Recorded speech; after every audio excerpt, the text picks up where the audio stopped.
Well, Jim, another question from the Cult of Cornette Facebook group. This one was sent over by Sohail Nandwani. Oh, sure it was. I live in Chattanooga, Tennessee, and became... Oh, sure you do. I live in Chattanooga... I guarantee you nobody in Chattanooga, Tennessee can produce that man's name. Well, let me go back to his question. Or pronounce it either. Produce it. Pronounce it. I can't even pronounce produce or pronounce. I don't know where this man was produced, but once again, I live in Chattanooga, Tennessee, and became good friends with Pat Rose. Oh.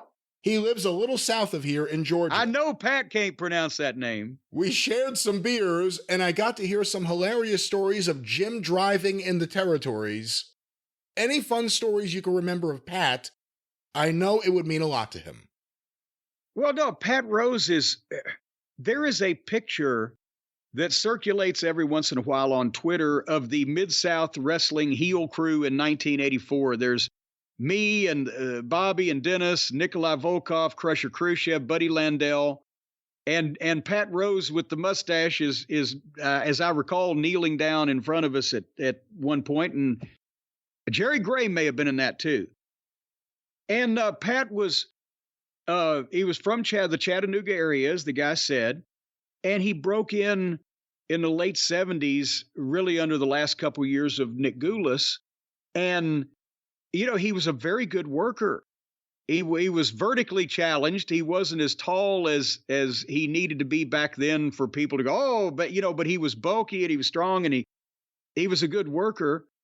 And when, not only when Dundee was booking in 84 in Louisiana, they brought him in, but also he had been down there when we did the Georgia summer thing in 83 because he was local and had worked for the Georgia Wrestling Superstars group that I was involved in. So we knew him from there. Just a great guy. And he did a hilarious Pigman impersonation. When you were riding down the road with him, he would take his fucking finger and put it up on the end of his nose and bend his nose up and talk. I can't do it, but he would talk like a pig if a pig was speaking English. And it was fucking hilarious. And he was generally talking about either one of the fans in Louisiana or one of the local promoters, one or the other. But it was it was hilarious, as I said. And besides being Pigman, he could also we used to stop a lot of times at remember the Sizzler Steakhouse, that chain? Yeah, of course. They had all you can eat. Well, they didn't have all you can eat steak. They had steak and all you can eat fried shrimp back in 1984 in those days. And there was one on the way to New Orleans, and we would leave early enough.